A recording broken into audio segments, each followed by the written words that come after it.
आनंद आनंदास्था के धाम युग प्रधान महातपस्वी आचार्य श्री महाश्रमण जी के पावन चरणों में कोटि कोटि वंदन। श्रद्धेय मुनिश्री के पावन चरणों में भावरा वंदन। मुनिवृंद, उपस्थित पर्युषण पर्व आराधक समस्त श्रावक श्राविकागण, पर्युषण पर्व का 5वां दिन आज अणुव्रत चेतना दिवस के रूप में मनाया जा रहा है। पर्युषण चेतना के जागरण का पर्व है। पर्युषण चेतना के संबोध का पर्व है। पर्युषण चेतना के रूपांतरण का पर्व है। पर्युषण कल्याण का पावन पर्व है।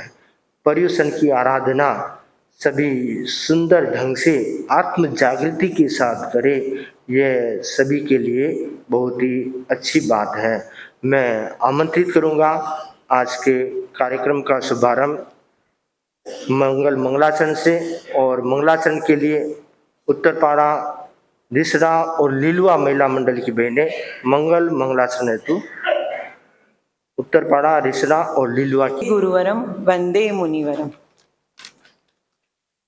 आत्मा का दीप जलाया रे महावीर भगवान, आत्मा का दीप जलाया रे महावीर भगवान, मुक्ति का पथ दिखलाया महावीर भगवान, समता जीवन का दर्शन है, आत्मा का शुभ स्पर्शन, संयम जीवन का दर्शन है, आत्मा का शुभ स्पर्शन, संयम तरुवर लहराया रे महावीर भगवान, मुक्ति का पथ दिखलाया रे महावीर भगवान, करुणा की धार बहाई, प्रज्ञा की ज्योति जलाई, करुणा की धार बहाई, प्रज्ञा की ज्योति जलाई, मैत्री का पाठ पढ़ाया रे महावीर भगवान, मुक्ति का पथ दिखलाया रे महावीर भगवान, तेरा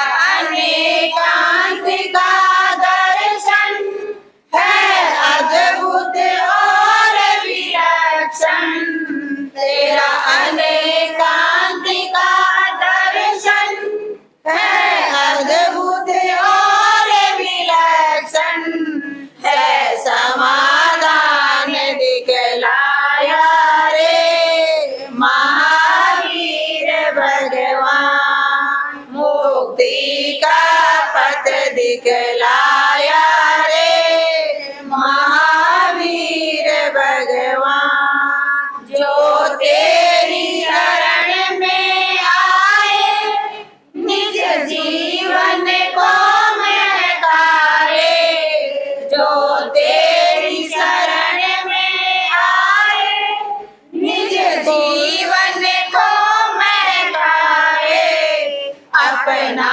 सौभाग्य जगाया रे महावीर भगवान, मुक्ति का पथ दिखलाया रे महावीर भगवान, आत्मा का दीप जलाया रे महावीर भगवान, मुक्ति का पथ दिखलाया रे महावीर भगवान।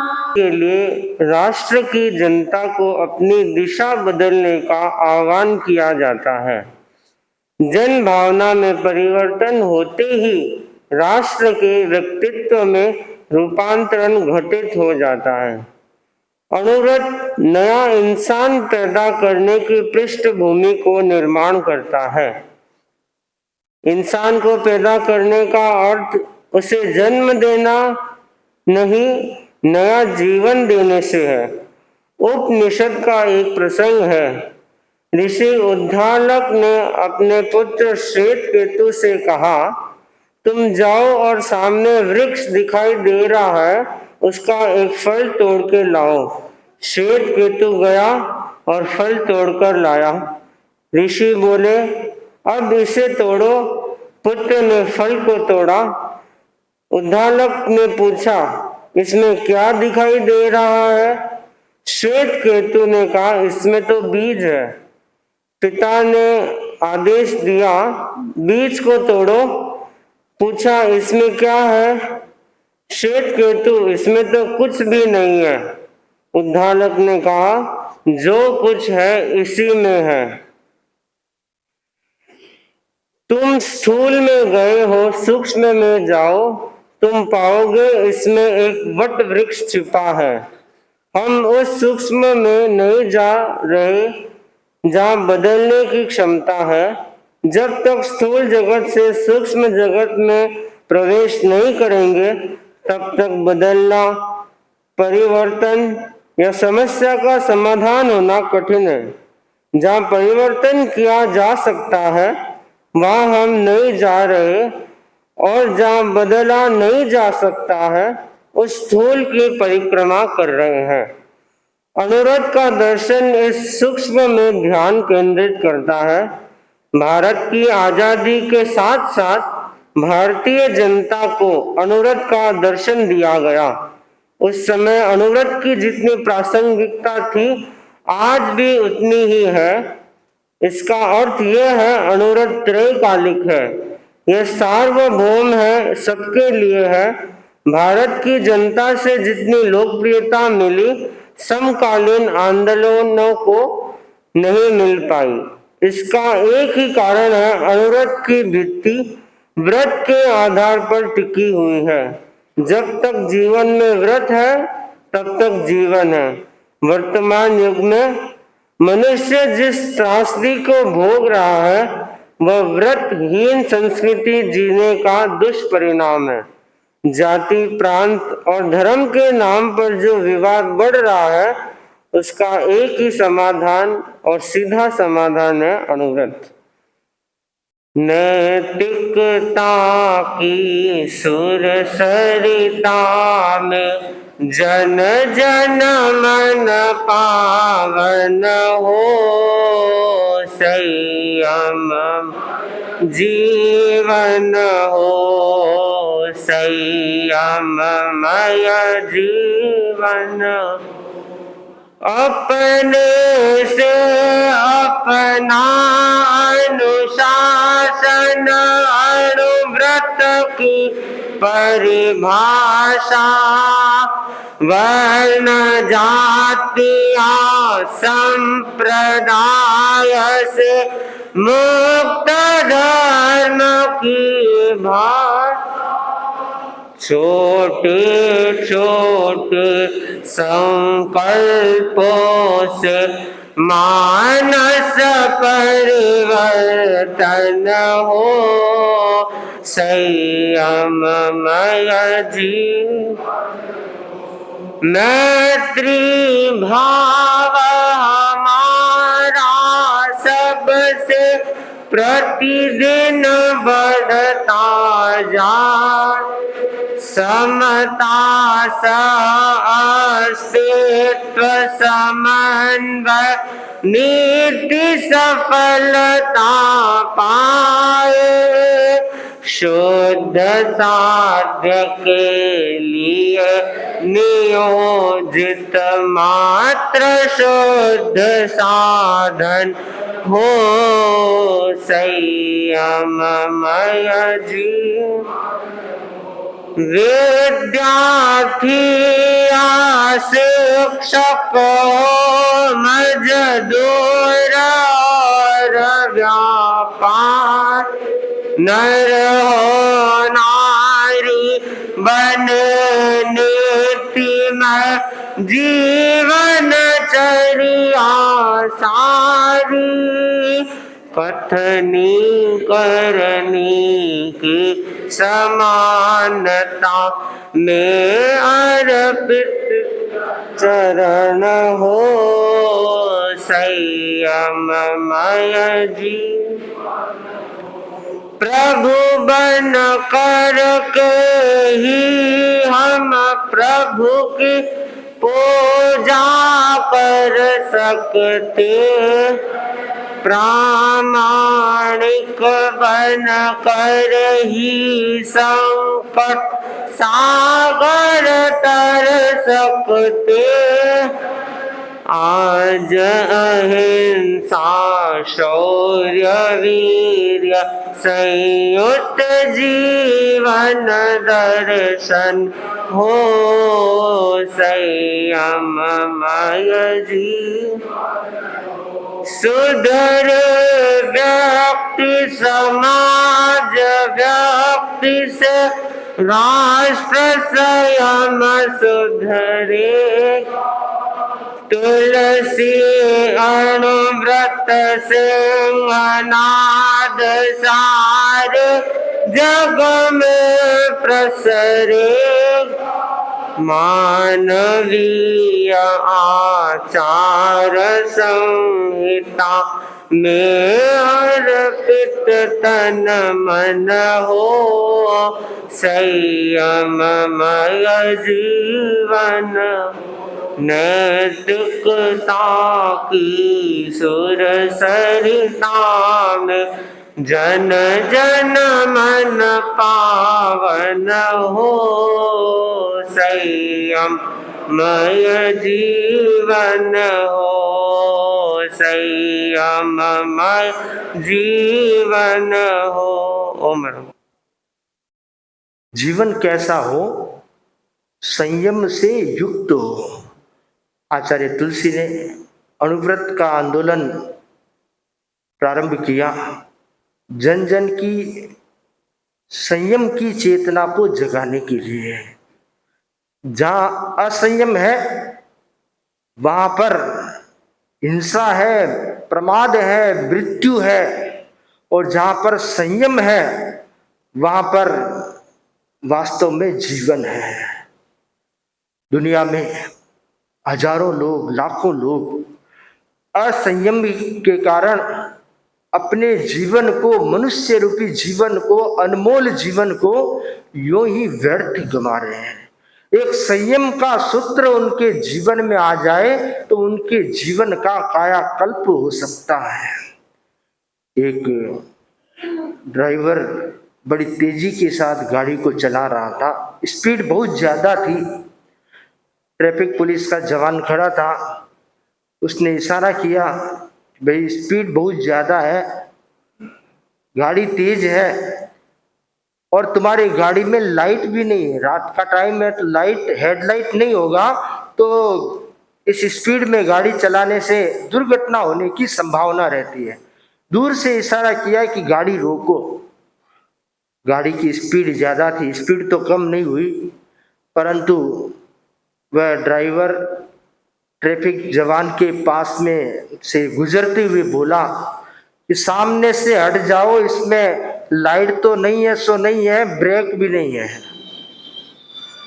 बिना लाइट और बिना ब्रेक की गाड़ी कितनी खतरनाक हो सकती है, उसमें यात्रा करने वालों के लिए भी खतरनाक है और वह जहां से गुजरेगी वहां के लोगों के लिए भी खतरनाक हो सकती है। इसलिए जीवन में ब्रेक और लाइट दोनों चाहिए। अणुव्रत का ब्रेक चाहिए, संयम का ब्रेक चाहिए। अगर संयम का ब्रेक है तो हमारा जीवन सुरक्षित है, और संयम का ब्रेक नहीं है तो हमारा जीवन कभी भी खतरे में पड़ सकता है। तो संयम का ब्रेक हम अणुव्रत के माध्यम से प्राप्त करें, और अणुव्रत जो संदेश देता है वह एक अच्छे इंसान बनाने का संदेश देता है। आज इंसान अपने आप को इंसान नहीं समझता, आदमी नहीं समझता। एक गांव का आदमी शहर में आया, सेठ जी की दुकान थी, घर में लड़की की शादी थी, उसे सेठ जी से सामान लेना था। तो सेठ जी की दुकान पर आया और बोला, सेठ जी ये सामान दो। सेठ जी ने दुकान की तरफ देखते हुए कहा कि थोड़ी देर बाद आना, अभी कोई आदमी नहीं है। ठीक है, वह बाजार में घूम घाम के 2-3 घंटे बाद फिर आया। सेठ जी को कहा भी सामान दे दो सेठ जी, मुझे वापस गांव जाना है। सेठ जी ने फिर कहा कि थोड़ी देर बाद आना, अभी कोई आदमी नहीं है। उस गांव वाले व्यक्ति को झुंझलाहट आ गई, सेठ जी मैं तो आपको आदमी समझ के आया था, पर आप अपने आप को आदमी नहीं समझते हो गया। तो आज इंसान अपने आप को डॉक्टर समझता है, वकील समझता है, और भी न जाने क्या क्या समझता है, सीए समझता है, डिग्री धारी कितनी डिग्रियां वो समझता है, परंतु अपने आप को आदमी नहीं समझता है। सबसे बड़ी समस्या है कि अपने आप को आदमी नहीं समझना, इंसान नहीं समझना। अनुव्रत कहता है कि सबसे पहले इंसान बनो। अगर इंसान बन गए तो बाद में जो भी बनोगे वह उसका कार्य सार्थक होगा, सफल होगा, वह सही काम करेगा। आप जिस प्रोफेशन में जाओगे उस प्रोफेशन में सही काम कर पाओगे। अगर इंसान नहीं बने हो तो फिर किसी भी प्रोफेशन में जाओ, वहां पर कुछ न कुछ गड़बड़ियां करने की संभावना रह सकती है। देश और दुनिया में जो भ्रष्टाचार व्याप्त है उसका एक कारण यही है कि व्यक्ति के भीतर में इंसानियत के गुण नहीं है, नैतिकता और चरित्र के संस्कार नहीं है। इसलिए वे आदमी इंसान होकर के इंसान को छल रहा है, उसको तकलीफ पहुंचा रहा है, वह इंसान को इंसान नहीं मान रहा है। तो अनुव्रत का संदेश है कि हमारे भीतर में इंसानियत के भाव पैदा हो, इंसानियत के संस्कार पुष्ट बने, हृदय करुणा से ओतप्रोत हो, संयम का ब्रेक हो और अपने जीवन में लालसाओं पर अंकुश हो, इच्छाओं पर अंकुश हो। कोई भी व्यक्ति सारी दुनिया की सामग्री का भोग नहीं कर सकता, वह एक सीमित संसाधन का उपभोग करेगा, परंतु लालसा इतनी होती है कि सब कुछ मुझे प्राप्त हो जाए, सब कुछ मुझे मिल जाए। सिकंदर जब गया तो उसने क्या कहा, अपने वसीयत में क्या लिखा है कि मैं जब मरूं तो मेरे हाथ दोनों कफन से बाहर रखना। सामान्यतः सारा शरीर कफन में पैक कर दिया जाता है, कफन उड़ा दिया जाता है, कुछ बाहर नहीं रखा जाता है, परंतु सिकंदर ने कहा कि मेरे हाथ बाहर रखना, जिससे लोगों को पता चल सके कि खाली हाथ आया और खाली हाथ जाएगा, साथ में कुछ भी नहीं ले जाएगा। जब साथ में कुछ नहीं ले जाना है तो फिर क्यों नहीं संयम और शांति का जीवन जिए। अनुव्रत का संदेश यही है कि हर इंसान संयम के साथ और शांति के साथ अपना जीवन व्यतीत कर सके तो उसका जीवन सार्थक और सफल हो सकेगा। भगवान ऋषभ का जीवन चरित्र वाचन चल रहा है।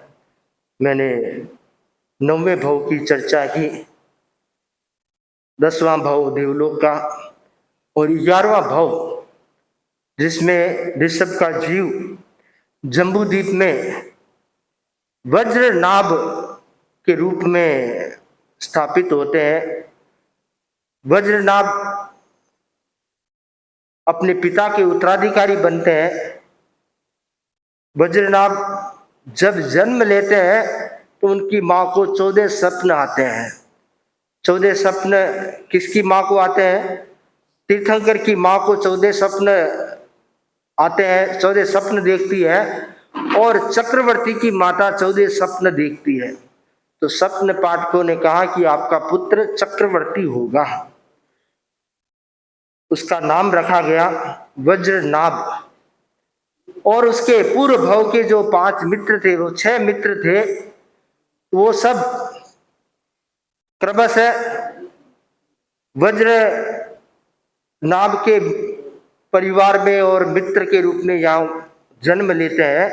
तो वज्र नाभ के भाई के रूप में, छोटे भाई के रूप में 4 मित्र, बाहु, सुबाहु और पीठ और महापीठ, और एक जो केशव नाम का मित्र था 9वें भाव में, वह सुयस नाम का राजकुमार बनता है। तो ये 6 मित्र सब साथ में रहते हैं, पूर्व भव के स्नेह के कारण साथ में रहते हैं, मित्रता के साथ रहते हैं, बड़े होते हैं। पिता वज्रसेन वज्रनाभ को राज्य देकर दीक्षित हो जाते हैं।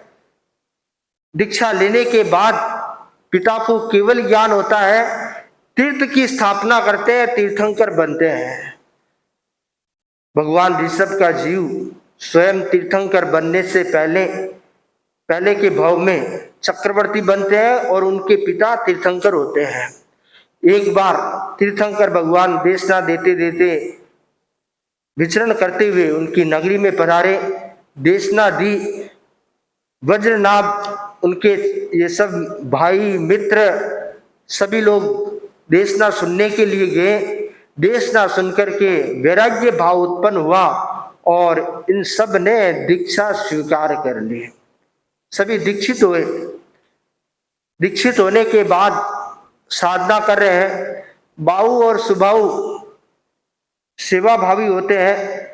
वे संतों की सेवा करना, गोचरी पानी लाना और सेवा के कार्य में हमेशा तत्पर रहते हैं। और पीठ और महापीठ जो थे वो पठन पाठन, अध्ययन और अध्यापन स्वयं पढ़ते और दूसरे साधुओं को पढ़ाया करते थे। एक बार की बात है, उनके आचार्य ने, गुरु ने बाहु और सुबाहु की सेवा भावना की प्रशंसा की। पीठ और महापीठ ने सुना तो उनके मन में ईर्ष्या और मत्सर की भावना पैदा हो गई। देखो, ये तो खाली सेवा करते हैं और हम तो कितनी माथापच्ची करते हैं, कितना पढ़ना पड़ता है, कितना पढ़ाना पड़ता है, कितना समझाना पड़ता है, और न ढंग से भोजन कर पाते हैं, न ढंग से सो पाते हैं। कभी कोई साधु आया पूछने, कभी कोई पूछने आया, उनको तत्काल जवाब देते हैं। इतनी बड़ी सेवा करते हैं, हमारी प्रशंसा नहीं है और इन दो मुनियों की प्रशंसा की जा रही है। इस प्रकार ईर्ष्या की भावना उत्पन्न हुई, मत्सर की भावना उत्पन्न हुई। इसके कारण इन दोनों ने स्त्री गोत्र का बंधन किया। जो वज्रनाभ का जीव था, वज्रनाभ मुनि थे, उन्होंने निरतिचार संयम का पालन किया, साधना की और उसके परिणाम स्वरूप उन्होंने तीर्थंकर गोत्र का उपार्जन किया। अंत में ये 6 मुनि साधना करते हैं, अनशन करते हैं, पादोपगमन संधारा करके वहां से देवलोक होकर के देवलोक में जाते हैं, सर्वार्थ सिद्ध विमान में जाते हैं। सर्वार्थ सिद्ध विमान ऐसा विमान है कि जहां उत्पन्न होने वाला जीव अगले भाव में मनुष्य बनकर निश्चित मोक्ष में जाएगा।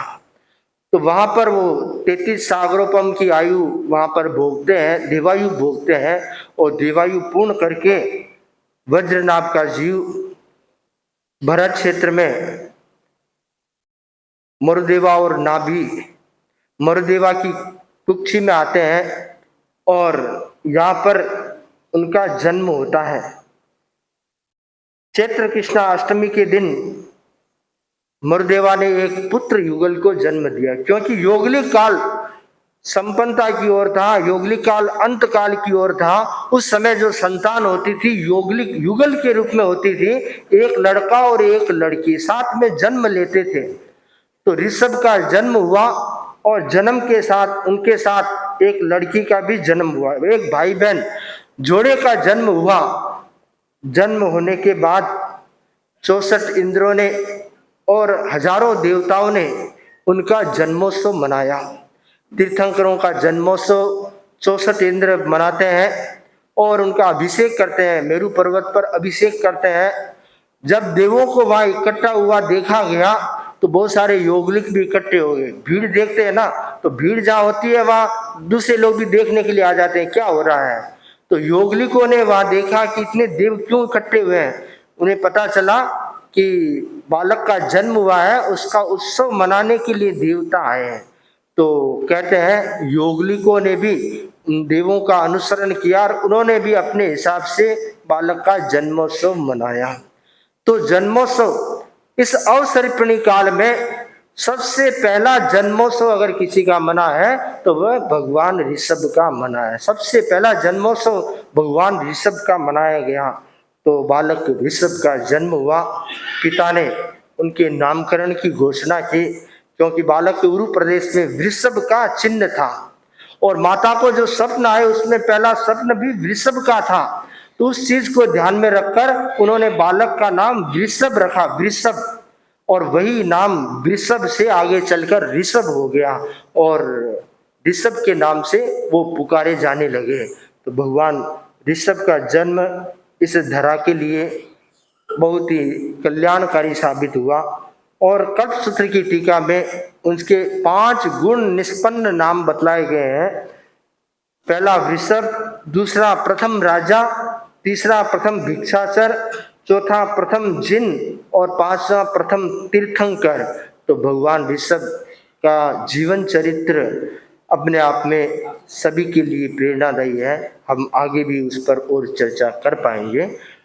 अणुव्रत प्रेरणा दिवस पर सभी को प्रेरणा है कि अधिक से अधिक अणुव्रत के संकल्पों को अपनाने का प्रयत्न करें। ओम आरंभ। कोटि से वंदन।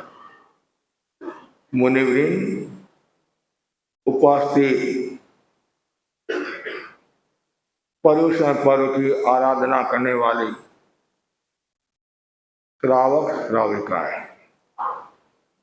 आज पर्युषण पर्व का 5वां दिन अणुव्रत चेतना दिवस के रूप में मनाया जा रहा है। ज्यादा से ज्यादा श्रावक श्राविकाओं को अणुव्रत के नियमों को स्वीकार करना चाहिए।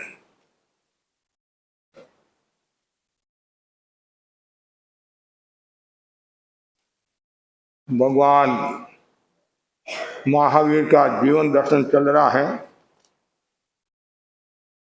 बहुत सुंदर कहा गया, दया धम्मस्य मूलो अथि। धर्म का मूल दया है। जैन दर्शन एक आध्यात्मिक वैज्ञानिक दर्शन है। इस दर्शन के सिद्धांत अद्भुत विलक्षण है। जैन धर्म में सम्यक दर्शन का बहुत बड़ा महत्व है। तत्व के प्रति सही श्रद्धा। जिस व्यक्ति को सम्यक दर्शन की प्राप्ति हो जाती है, सम्यक दर्शन रूपी तत्व मिल जाता है, रत्न मिल जाता है, उसका स्पर्श हो जाता है, अर्धपुद्गर परावर्तन के भीतर भीतर मोक्ष को प्राप्त हो जाता है। सम्यक दर्शन मोक्ष की नींव है। जिस प्रकार शरीर में रीढ़ की हड्डी का मूल्य होता है, उसी प्रकार धर्म में सम्यक दर्शन का मूल्य होता है। सम्यक दर्शन के 5 लक्षण बताए हैं। सम, संवेग, निर्वेग, अनुकंपा, आस्था। सम्यक दर्शन को पुष्ट करने के लिए हमारे भीतर में करुणा का भाव होना चाहिए, दया का भाव होना चाहिए। दया से बढ़कर कोई शक्ति नहीं है, दया से बढ़कर कोई सुख नहीं है और दया से बढ़कर कोई रस नहीं है। जिसके जीवन में करुणा है, दया है, समझना चाहिए उसका निस्तार हो रहा है और गति प्रगति कर रहा है। जिसके जीवन में दया नहीं है, क्रूरता का भाव है, तो समझना चाहिए सदगति में नहीं, दुर्गति की ओर प्रस्थान कर रहा है। जैन दर्शन की परंपरा के अनुसार 4 गति बताई गई है और उनमें मनुष्य गति है। मनुष्य गति में पैदा होने के 4 कारण बताए हैं। उनमें एक कारण है दया। दया का अर्थ है पापाचरणा दात्म रक्षा दया।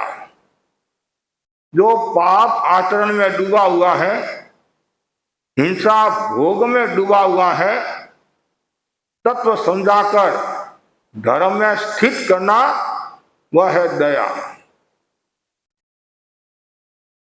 प्रश्न खड़ा होता है, दया किसकी पाड़े? दया दया सब कोई कहे, दया धर्म से ठीक, दया ओळख ने पासी तारी मुकट नजदीक। 6 जीवनी काय की दया पालनी चाहिए। मोह नहीं करना, लेकिन मन में करुणा का भाव, निर्वध्य करुणा, एक सावधिक करुणा होती है, प्रवृत्त्यात्मक करुणा होती है, निवृत्त्यात्मक करुणा होती है। जहां भी लोकोत्तर दया है, संसार को घटाती है, और जहां लौकिक दया है, जहां असंयम का पोषण होता है, वहां संसार घटता नहीं है, संसार बढ़ता है। उदाहरण हमारे सामने है अरिष्टनेमी का। दया पाड़ी मोक्ष पदार्थ की। हाथी का उदाहरण आता है, खरगोश की दया पाड़ी मनुष्य गति को प्राप्त हुआ। यदि वह सम्यक दृष्टि होता तो देवलोक में जाता। मिथ्यात्वी होने के कारण, मन में दया करुणा का भाव होने के कारण, मध्य परिणामी होने के कारण मरकर मनुष्य योनि में पैदा हुआ। जिनपाल जिन रक्षित का उदाहरण आता है। एक ने मोहवश रैना देवी को देख लिया, परिणाम ये आया, यक्ष ने समुद्र में गिरा दिया और रैना देवी ने तलवार से उसको खत्म कर दिया।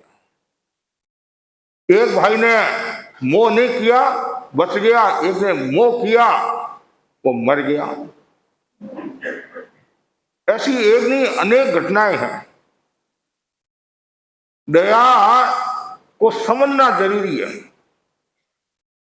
धर्म रुचि अणगार का बहुत महत्वपूर्ण उदाहरण आता है।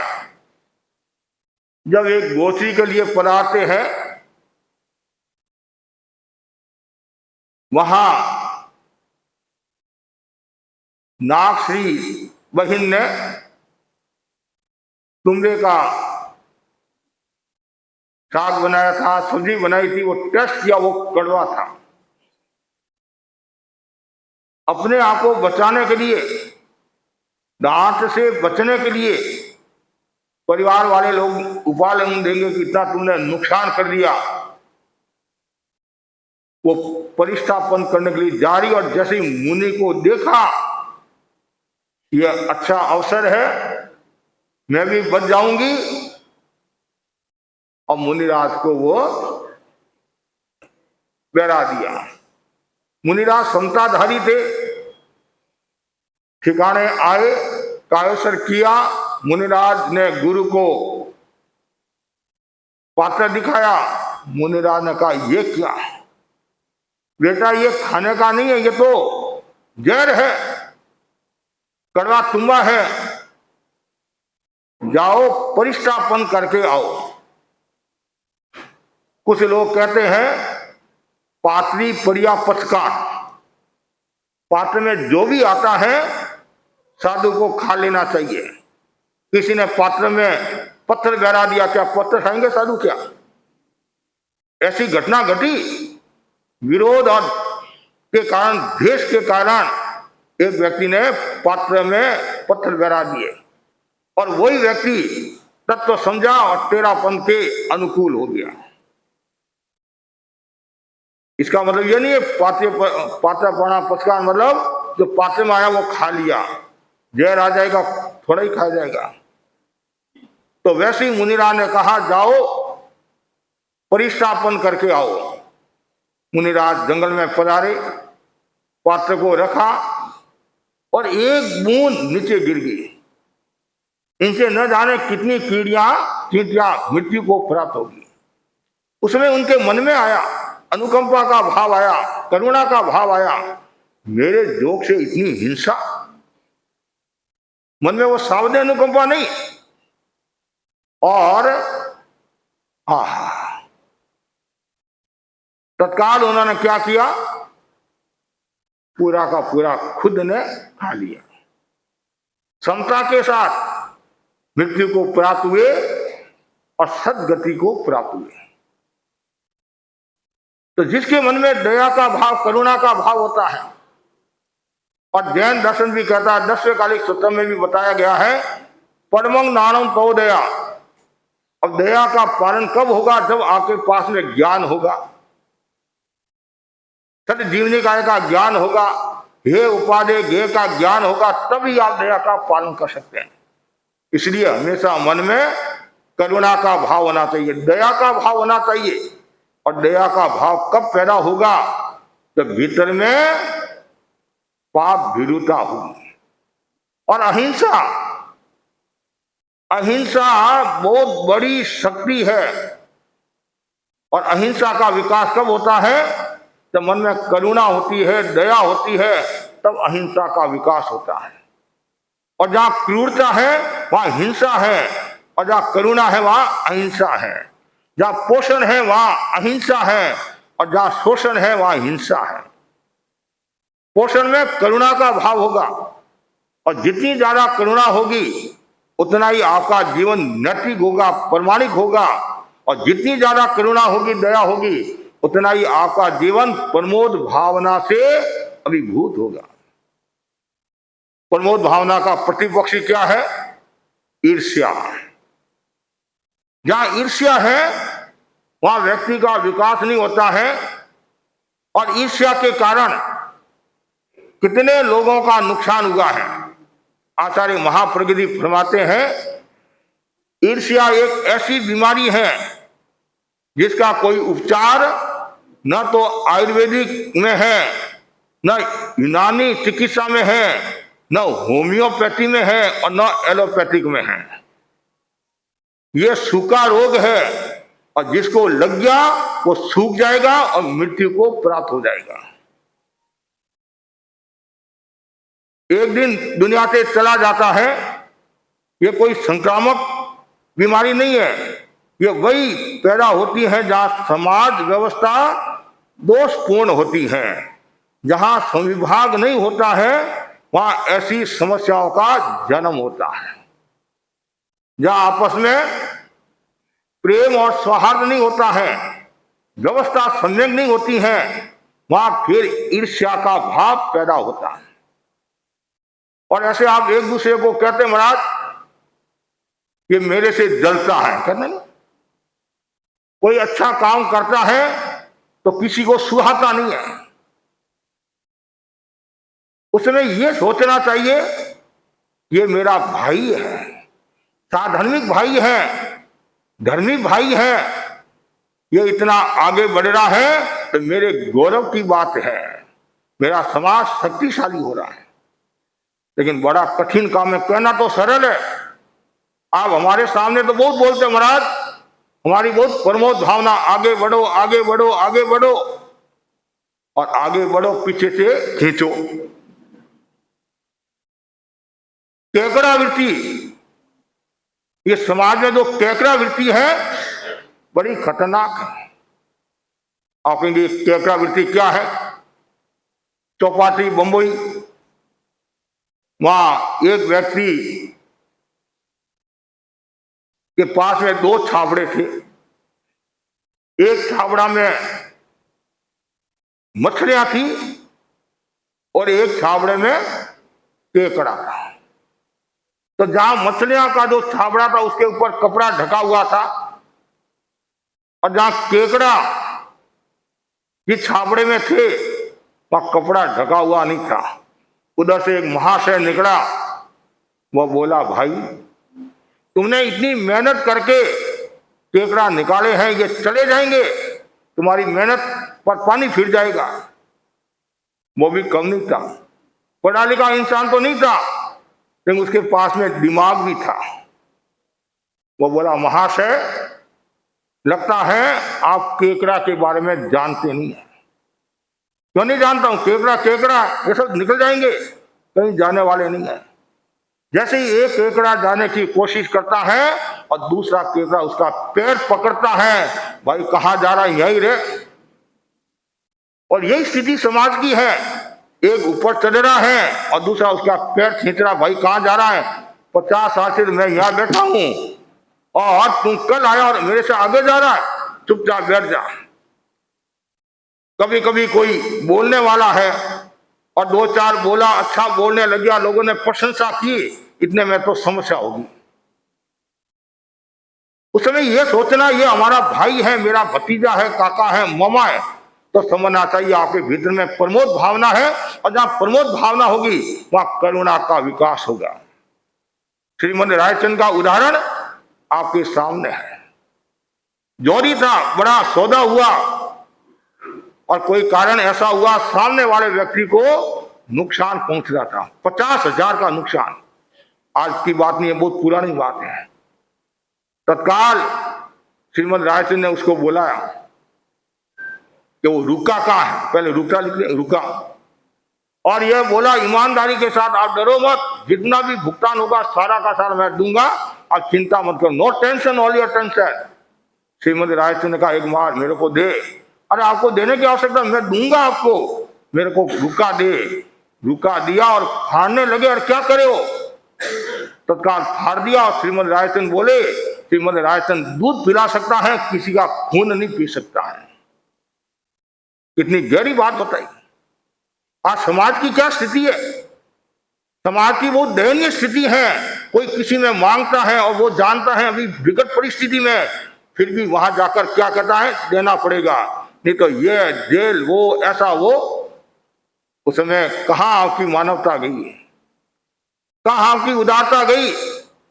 इसलिए मन में मानवता का भाव होना चाहिए, उदारता का भाव होना चाहिए, और जितनी मानवता उदारता होगी उतनी करुणा बढ़ेगी, और जितनी करुणा बढ़ेगी अहिंसा का विकास होगा, और अहिंसा का विकास होगा तो सम्यक्त्व पुष्ट होगी। इसलिए मन में हमेशा दया का भाव रखना चाहिए। और किसी दोहे में बहुत सुंदर लिखा है, सभी गंत और पंत में बात बतावत तीन, सभी गंत और पंत में बात बतावत तीन, राम हृदय दिल में दया, तन सेवा में लीन। राम हृदय दिल में दया, तन सेवा में लीन, ये 3 बातें जिसके जीवन में होती है तो समझना चाहिए उसका बेड़ा पार है। ये कब होगी, जब भीतर में करुणा का भाव। तो इसलिए ज्यादा से ज्यादा करुणा की चेतना का, तो ये जो भगवान महावीर का प्रसंग चल रहा है, और आज कल हमने त्रिपृष्ठ वासुदेव के बारे में बताया, और त्रिपृष्ठ वासुदेव का जो शासन होता है वो कठोर शासन होता है। सामान्यतः वो किसी को माफ नहीं करते हैं, और कर्मों के कारण उनको नारकी में जाना पड़ा।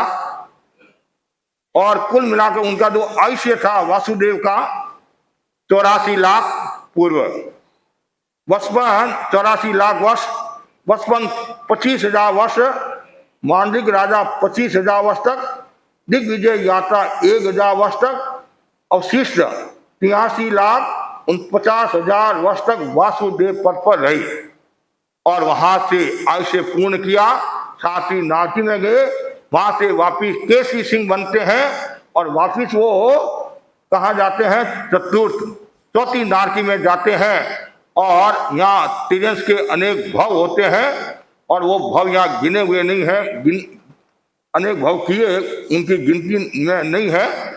और 22वां जो भव, अब धीरे धीरे नए सार का विकास, बीच में उतार चढ़ाव आया, कभी मनुष्य बने, कभी देव बने, कभी नरक में भी गए, तिरंस के भाव भी किए।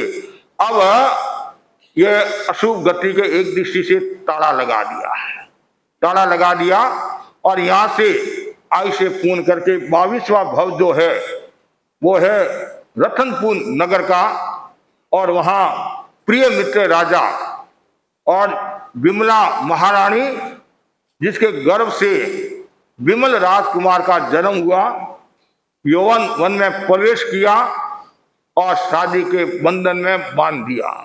और प्राय रहता है घर परिवार में जो लोग होते हैं उनके मन में यही रहता है भाई बेटा बड़ा हो जाए और योग्य हो जाए, इसकी शादी कर ले।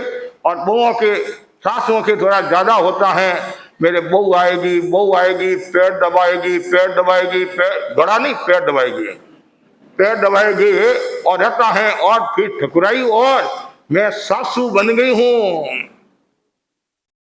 कभी भी ये मन में मत लाना, फोड़ा पड़ी। इसलिए जो व्यवस्था है उस हिसाब से, और मन में अति आकांक्षा का भाव, महत्वाकांक्षा का भाव भी नहीं होना चाहिए। जहां अति महत्वाकांक्षा का भाव होता है और ज्यादा सपने देखते हैं, सपने कभी पूरे नहीं होते हैं, संकल्प पूरे होते हैं। तो वैसी अब राजा ने सोचा योग्य हो गया है और शादी कर ली, और इधर राज्य का भार भी विमल को सौंप दिया।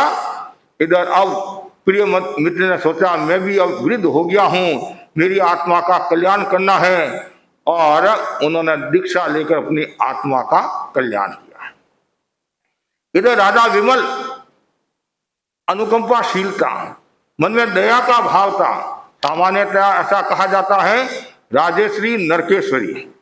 तो कुछ राजा ऐसे भी होते हैं जिनके मन में दया का भाव होता है, करुणा का भाव होता है, समाज हित की बात सोचते हैं। और कुछ राजाओं ने तो दीक्षा लेकर कर्म क्षय करके मोक्ष भी पधारे हैं। और इसी प्रकार अब एक बार की बात है, महाराजा विमल एक दिन जंगल में घूमने के लिए गए और वहां देखते हैं हिरणियों को जाल में बंधे हुए। और जैसे उनको देखा और विमल के मन में करुणा का भाव आया, दया का भाव आया, और आंखें कैसी होगी। इधर वो सारा दृश्य विमल देख रहे हैं, हिरण और हिरणियों की आंखों में पानी, और वो मूक प्राणी बोल रहे हैं हमारे को छुटकारा मिले। उनकी भावनाओं को देखा, चेहरों को पढ़ा, तड़प दी, और उधर शिकारियों को समझाया, अहिंसक बनाया। महाराजा ने इस दयालु परिणाम के कारण उन्हें मनुष्य आयु का बंद किया और बाद में चक्रवर्ती पद को प्राप्त किया। यदि उस समय सम्यक तो होती तो विमल महाराज देव भाव में उत्पन्न होते हैं। वहां से वापिस मनुष्य भाव, जो विमल राजा दयालु होने के कारण क्या बना, वापिस मनुष्य बना। ये बहुत महत्वपूर्ण उनका भाव था। और पश्चिम महाविद्य, एक पूर्व महाविद्य भी होती है, पश्चिम महाविद्य भी होती है। और पश्चिम महाविद्य में मुका राजधानी, धनंजय राजा और धारिणी देवी, जिसके गर्भ से नैसार के जीव ने जन्म लिया और प्रिय मित्र नाम रखा गया। नाम ही कितना सुंदर, प्रिय और मित्र में भी वो कौन, प्रिय मित्र। कुछ मित्र ऐसे होते हैं जो पान खिलाओ तो मित्र कहते नहीं, आजकल की दोस्ती होती नहीं, पान खिलाया मित्र, थोड़ा काम किया मित्र। लेकिन अधिकांश मित्र जब दुख आता है, पीड़ा आती है, कष्ट आता है, उस समय सहयोग करने वाले बहुत कम होते हैं। ज्यादातर तो अपना उल्लू सिद्ध करने में लगे होते हैं। लेकिन ये प्रिय मित्र बड़ा ही शांत, समझदार, प्रिय था।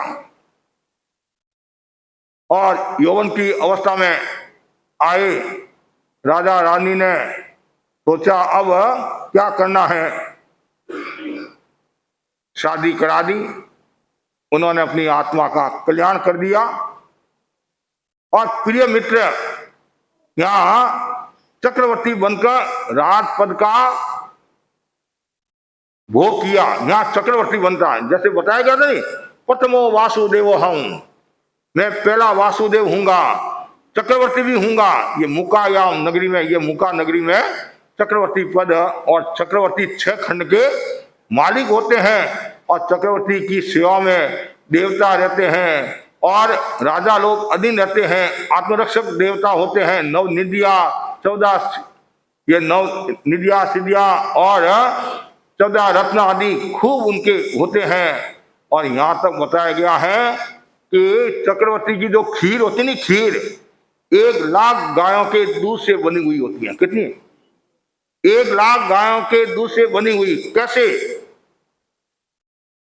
2 लाख गायें हैं, उसका दूध निकाला, 50,000 गायों को दूध पिलाया, फिर 25,000 को, 12,000 को, ऐसे करते करते लास्ट में एक गाय को दूध पिलाते हैं। उस दूध से खीर बनाते हैं।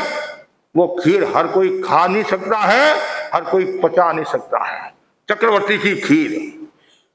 और ऐसा कहा जाता है चक्रवर्ती का जो भोजन बनता है उनमें नमक, हिंग का यदि आंकड़ा आपको मैं सुनाऊं, आपके रोंगटे खड़े हो जाएंगे।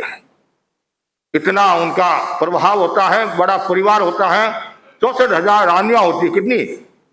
64,000 रानियां होती हैं। और एक रानी के साथ 2 और आती है, मतलब 2 और आती है, तो मूल 64,000 रानियां।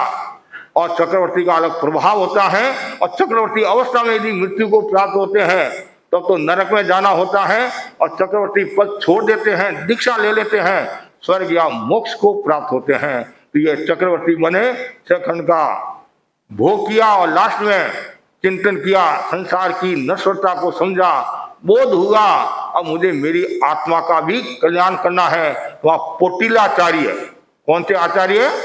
पोटिलाचार्य के पास दीक्षा ली और विशेष संयम तप की साधना की और 84 लाख पूर्व आयु का भोग कर देवलोक में उत्पन्न होते हैं।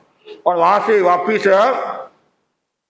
मनुष्य भाव में आते हैं। ये सबसे टर्निंग पॉइंट, महत्वपूर्ण पॉइंट।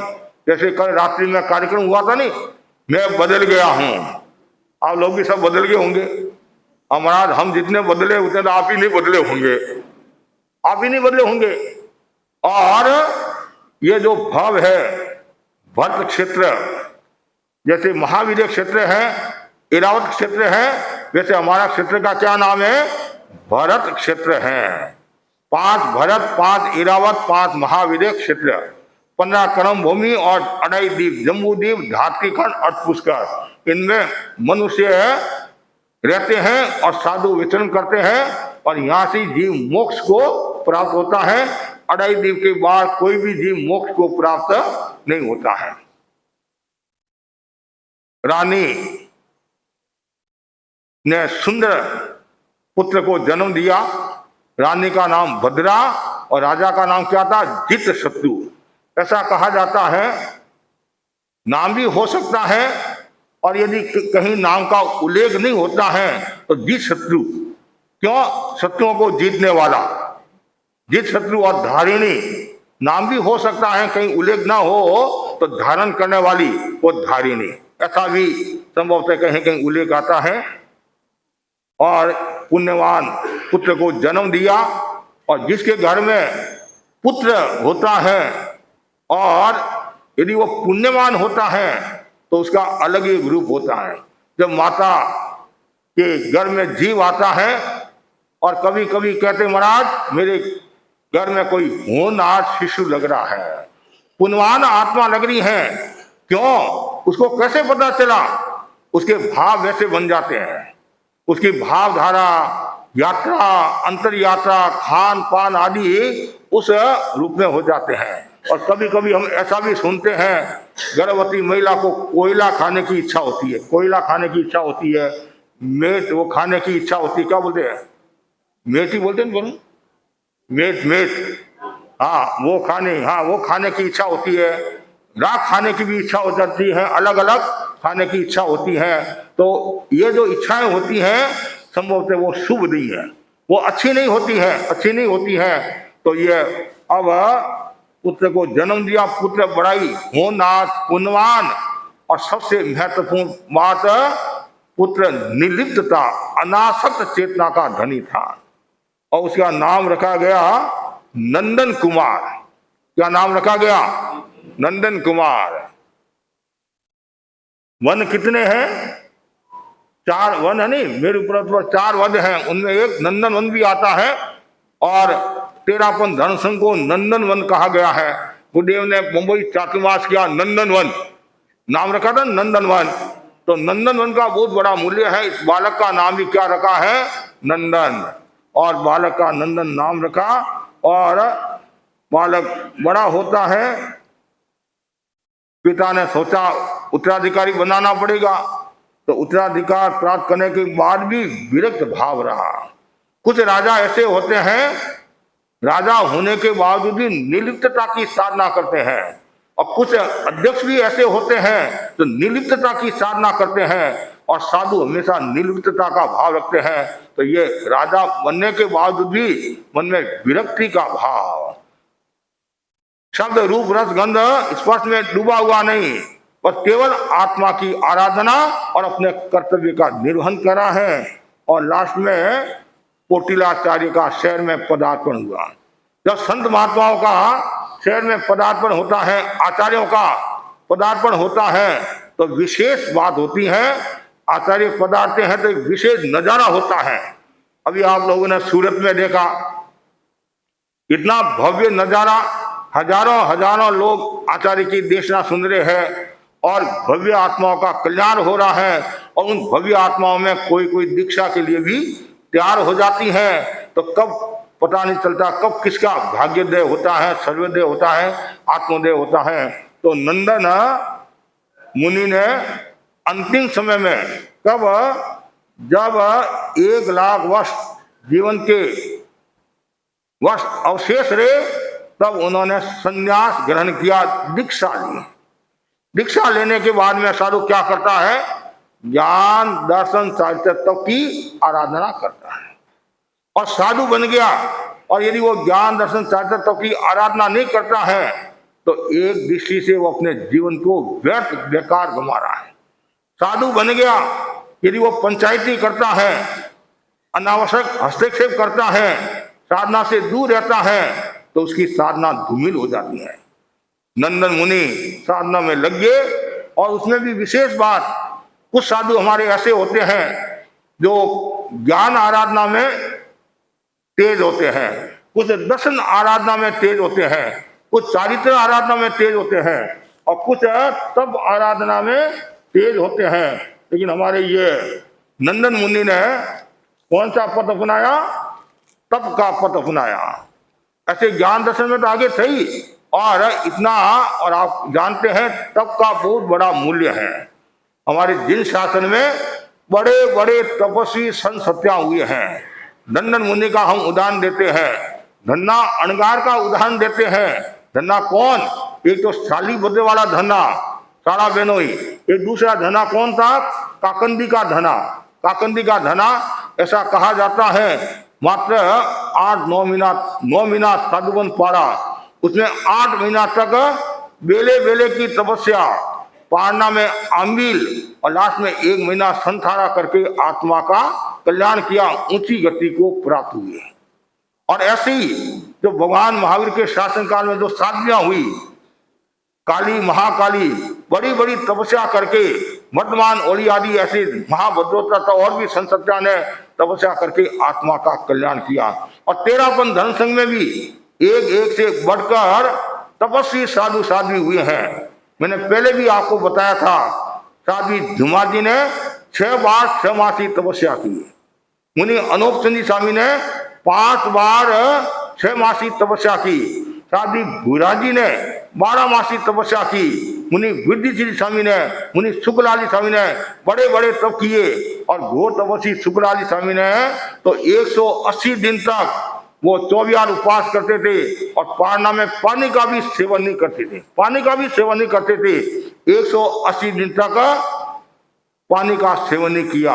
वर्तमान में भी हमारे अनेक साधु साधियां जो 1 से 49 की लड़ी कर दी पारस मुनि ने, 1 से 49 तक की लड़ी कर दी। आज से एक उपवास में भी रात को तो तारा दिखते ही है, दिन में तारा दिखने लग जाते हैं और पेट में ऊंदरा नहीं हाथी कूदने लग जाते हैं।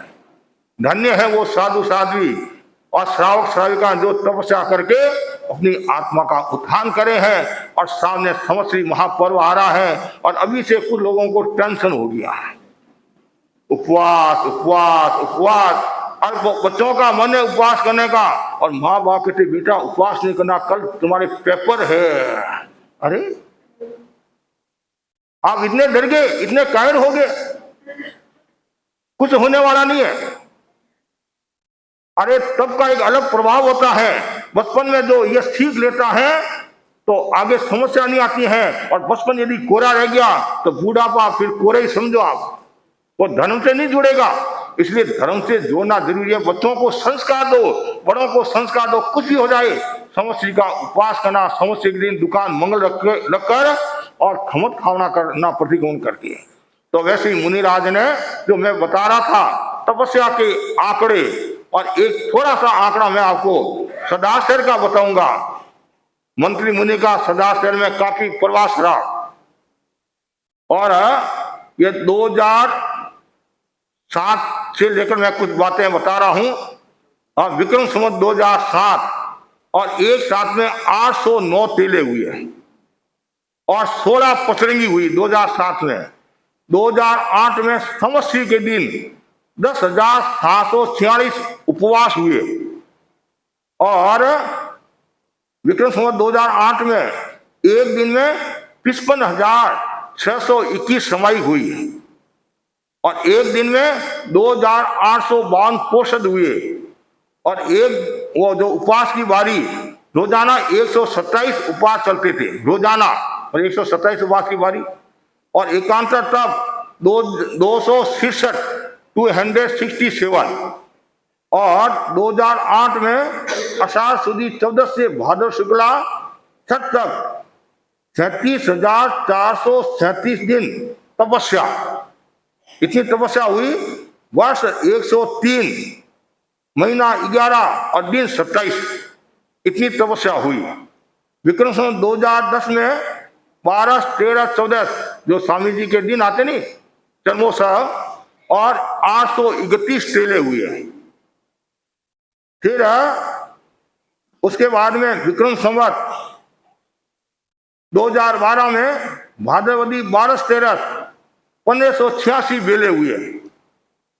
11 वर्षों में 80 संथारे हुए।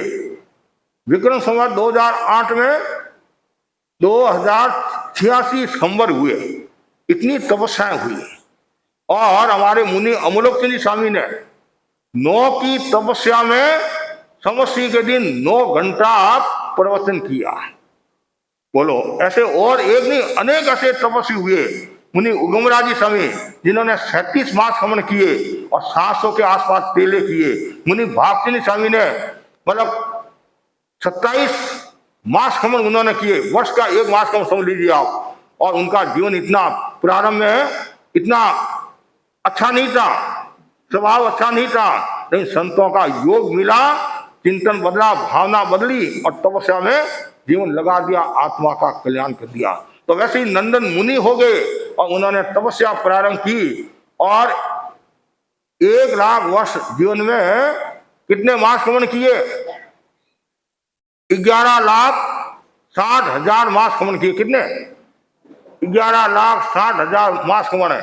मैं तो 1 मास खमन के लिए कह रहा हूं। और पारने कितने? 333 वर्ष 3 मास 29 दिन। यही है वह महत्वपूर्ण भाव। इसमें तीर्थंकर नाम कर्म का निकर्षण किया। तीर्थंकर नाम गोत्र बंधन के कितने कारण हैं? 20 कारण हैं। उनमें एक कारण है तप, और तप के द्वारा उन्होंने ये पुण्य प्रकृति का बंध किया।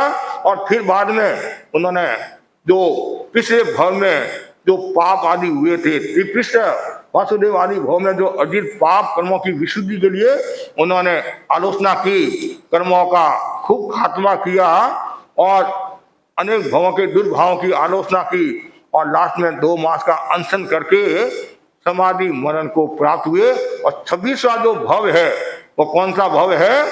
देव भव का, देव भव का। और आपको ये पता होगा कोई भी जीव तीर्थंकर नाम गोत्र का बंधन करता है और 30वें भव में मोक्ष को प्राप्त हो जाता है। जैसे 25वें भव में बंधन किया, 25वां 1, 26वां 2, 27वां 3, मोक्ष गए। बस ये एक तीर्थंकरों के लिए नियम होता है, 30वें भव में वो मोक्ष को प्राप्त हो जाते हैं। ये 26वां भव, ये 10वां देवलोक का प्राणत स्वर्ग 20 सागरोपम आयु में उत्पन्न हुए हैं। और नंदन देव अन्य देवों की अपेक्षा वो सुंदर थे, क्यों? वो भावी तीर्थंकर होने वाले हैं। तो ये आज मैंने 26वां तक बताया और कल सूखे समाधि जन्म आदि के बारे में मैं बताना चाहूंगा। और आज अनुव्रत चेतना दिवस है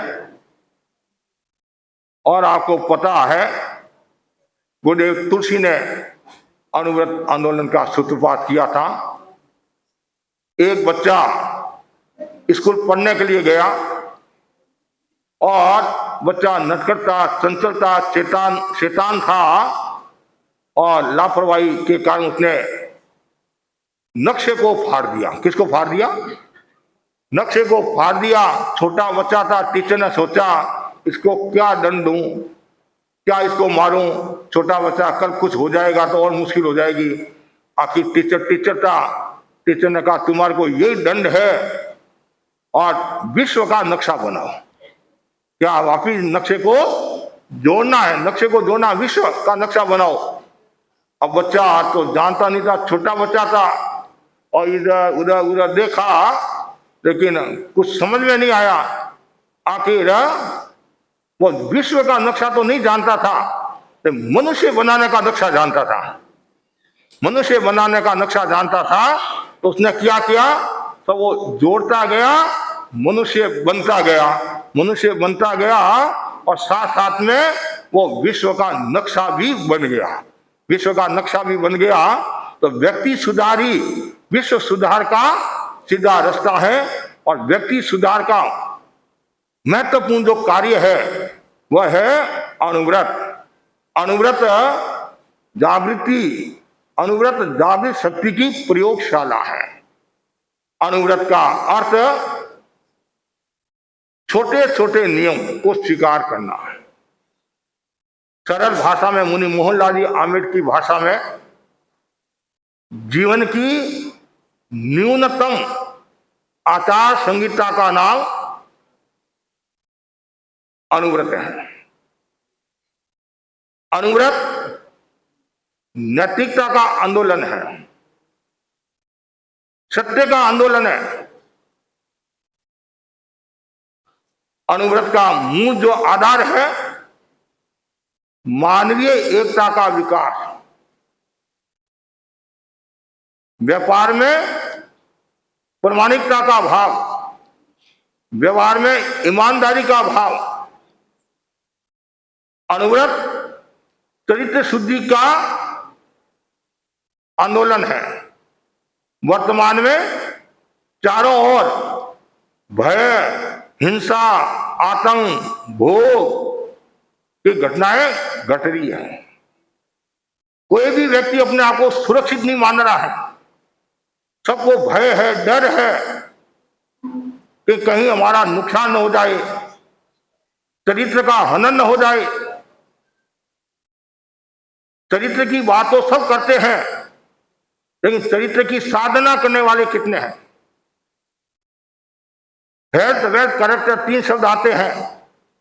धन गया तो कुछ भी नहीं गया, स्वास्थ्य गया तो थोड़ा कुछ गया और चरित्र गया तो सब कुछ गया। चरित्र की रक्षा हमेशा करनी चाहिए। और चरित्र की रक्षा कब होगी?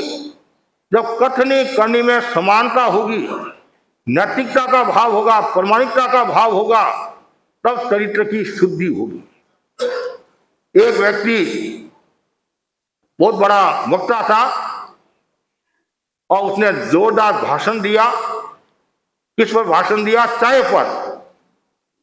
और चाय तो काफी लोग पीने वाले हैं। चाय मात्रा चांदनी थने देखे न जियो, ऐसा बोलता ना।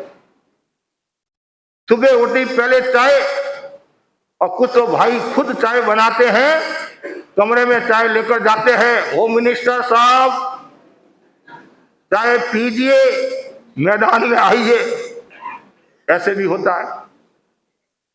तो उन्होंने इतना जोरदार भाषण दिया, एक होटल मालिक भी उसमें आया हुआ था। उसने सोचा चाय के इतने अवगुण बता रहे हैं, ऐसी है वैसी है, ये है, ठीक है, हम आपके भाषण से प्रभावित हैं, आज से न तो हम चाय बनाएंगे और हमारे जितने भी कर्मचारी हैं कोई भी चाय नहीं पिएगा। ठीक है, सुन लिया। उन्होंने आगे प्रस्थान किया, अगली होटल में गए और जो होटल मालिक था उसको कहा कि 2 कप चाय। वो पहली होटल वाला भी साथ में था। जैसे सुना ये क्या, आपने तो चाय के बारे में इतना बताया और हम आपके चाय के भाषण से इतने प्रभावित हुए, हमने तो त्याग कर दिए और आप चाय पी रहे हो।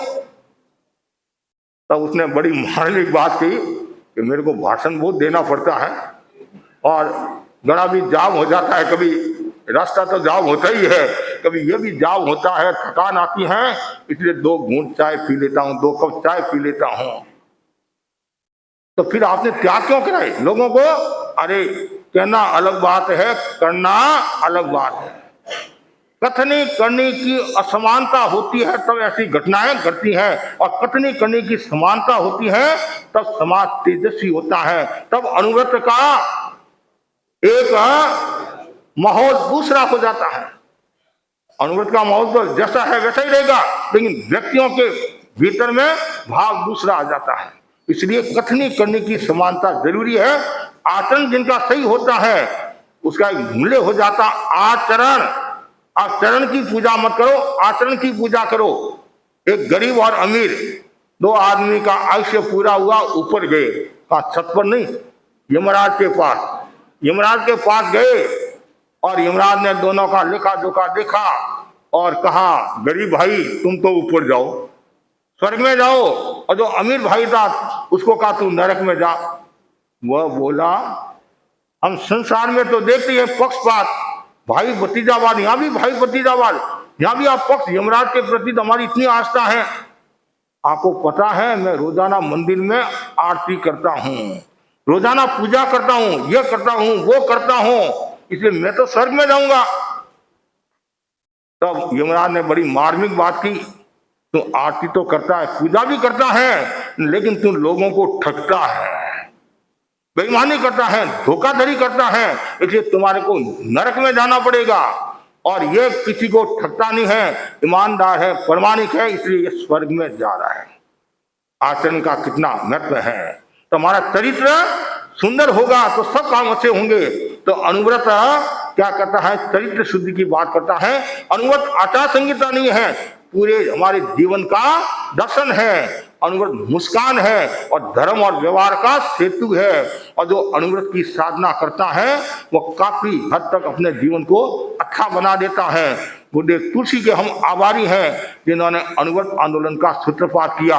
इधर तो भारत आजाद हुआ, इधर गुरुदेव तुलसी के मन में आया कि भारत आजाद तो हो गया है और धन की दृष्टि से भी बढ़ रहा है, वैज्ञानिक विज्ञान की दृष्टि से तरक्की कर रहा है, कहीं चारित्र और नैतिकता की दृष्टि से ह्रास न हो जाए, नुकसान न हो जाए। तो उन्होंने अनुव्रत आंदोलन का सूत्रपात किया। कब किया? 1 मार्च 1949 सरदार शहर में अनुव्रत आंदोलन का शुभारंभ हुआ।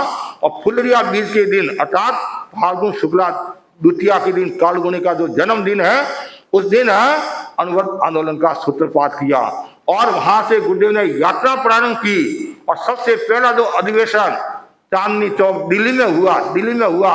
और उस समय 72 व्यक्तियों ने 1 साल के लिए 84 नियम स्वीकार किए। उसमें कितने नियम थे?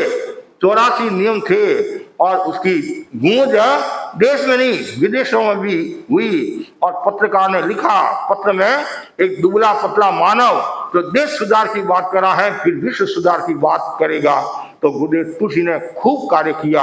और एक समय था तेरापंथ को हर कोई पहचानता नहीं था, जानता नहीं था, और जैन धर्म का अंग मानने के लिए लोग तैयार नहीं थे। गुरुदेव ने अपनी साधना के द्वारा, रचनात्मक प्रवृत्तियों के द्वारा, अनुवट के जरिए आज देश में तेरापंथ का एक नाम है, विश्व में तेरापंथ का नाम है।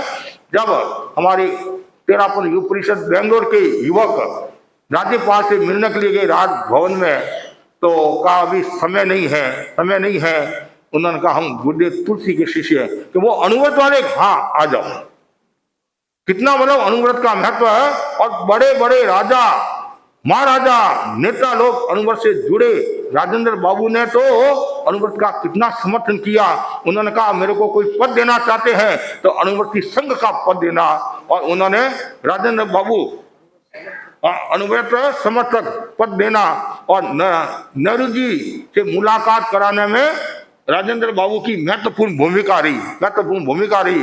जब नेहरू जी से मिले तो नेहरू जी ने सोचा ये संत महात्मा आते हैं, कोई मांग लेकर आए होंगे, ये भी मांग लेकर आए हैं। बोलो क्या मांग है, क्या चाहिए आपको? तो गुरुदेव तुलसी थे, हम लेने के लिए नहीं आए, हम आपको देने के लिए आए हैं। नेहरू जी देखते रह गए, ये फिर ऐसे कौन से सन्यासी है? हमारे पास में 700 सैनिक है। कितने? 700 सैनिक हैं, और आप जहां कहीं उनका उपयोग करना चाहते हैं वो तैयार है। मतलब मर्यादा के अनुसार वो देखते रह गए। राधा कृष्ण, यशपाल, जनेन्द्र कुमार, न जाने कितने बड़े बड़े नंदा जी, ये सब जुड़े हुए हैं और जुड़े हुए थे। वर्तमान में भी अनेक लोग जुड़े हुए हैं। तो गुरुदेव ने व्यापारी वर्ग के लिए अनुव्रत के नियम बनाए, शिक्षकों के लिए, विद्यार्थियों के लिए, सबके लिए ये नियम बनाए। और उन नियमों की पालना जो करता है, और काफी लोगों ने की भी है, कर भी रहे हैं, और आवश्यकता है अनुव्रत का ज्यादा से ज्यादा प्रचार होना चाहिए। और उनमें जो पहला जो एक नियम, अभी वर्तमान में तो 11 ही नियम है, उनमें पहला जो नियम है, मैं निरपराध प्राणी की हिंसा नहीं करूंगा। मतलब निरपराध प्राणी का मतलब क्या है? अपराध तो नहीं है, फिर भी बेचारे को मार रहे हैं, तकलीफ दे रहे हैं, तो व्यक्ति को अनावश्यक हिंसा से बचना चाहिए। और हिंसा अंधकार है, मृत्यु है, रोग है। और अहिंसा क्या है? अमरत्व है, प्रकाश है, उल्लास है। अहिंसा क्षमंकरी है।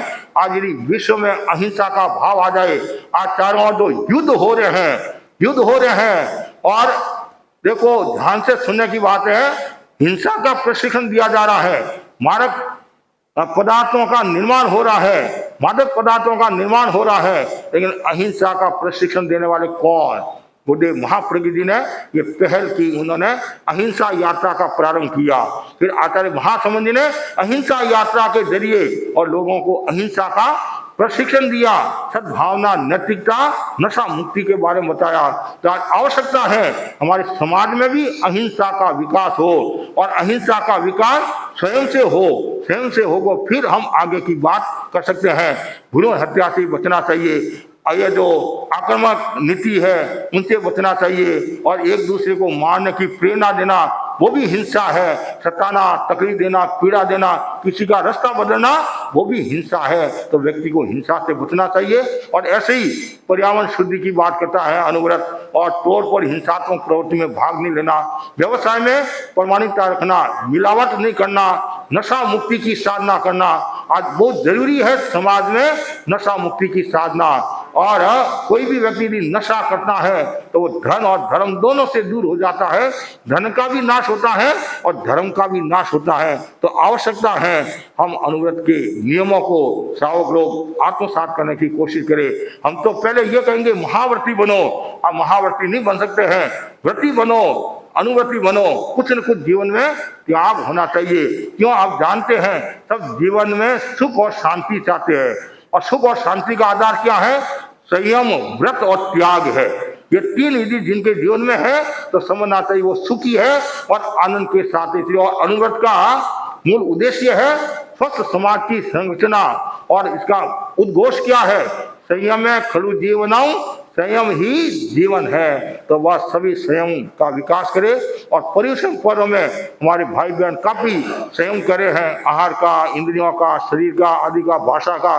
तो ज्यादा से ज्यादा हमारे जीवन में संयम होना चाहिए, और जितना ज्यादा संयम होगा उतना ही हमारा जीवन अच्छा होगा। तो बस मैं यही अनवरत चेतना दिवस पर इतना ही आपको कहना चाहता हूँ, ये मानवता का आंदोलन है, ये शक्ति देने वाला आंदोलन है, ये उदारता का आंदोलन है। तो आपके भीतर में भी वैसा भाव पैदा हो, इसी आशा के साथ ओम। अलग बात है, और हमने जो महिला मंडल की कनक बाई है और आदि महिलाएं जो आई थी उनको प्रेरणा दी। तो आज ये पूरी लिस्ट मेरे पास में है, 5 पंचोला, चोला, तेला, बेला आदि। हाँ, ये साउथ हावड़ा, हाँ साउथ हावड़ा में आज तपस्या जो है पंचोला 1 2 3 4 5 6 7 8 9 10 11 12 13 14 15 करीबन 15-16 है, एक चोला है। और भी तपस्या आ रही है, गुरु की कृपा से तपस्या का अच्छा क्रम चल रहा है। और कुछ हमारे भाई बहन गुप्त तपस्या करते और लास्ट दिन आकर दर्शन करते, महाराज कल पार ना करने का भाव है। तो मैं वाली बेलूर बहनों के प्रति खूब मंगल कामना करता हूँ, और यदि आपकी अनुकूलता हो तो पारना की जल्दी मत करना, आगे बढ़ना है। तपस्या के पचकान करवा रहे हैं पहले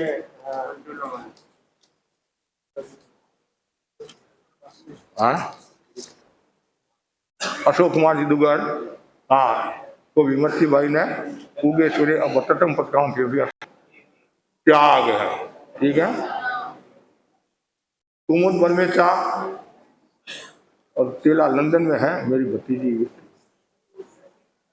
और उसके बाद में दृष्टि भंसाली 4 है, आज करने का भाव है। नाम ही दृष्टि है, अंतर्दृष्टि जागृत हो, यही मंगल कामना करते हैं। उगे सूर्य अवतम पत्रिकाओं खादिमा सनवा अपाणम वो चिरामी, कल सुबह सूर्योदय तक नौका से दक्षिण नाथ पाने का त्याग 28 का लक्ष्य है। और उसके बाद में जालवी भंसाली, क्या तो मैना हाँ, 8 करने का भाव इसके भी। उगे सूर्य प्रथम पत्रकांत की अश्ववा खादिमा सरिमा पानंग घोषिरा में कल सुबह सूर्योदय तक 3 आत्मा का त्याग है। उसके बाद में श्वेता चौरड़िया 6 की तपस्या है। श्वेता भाई,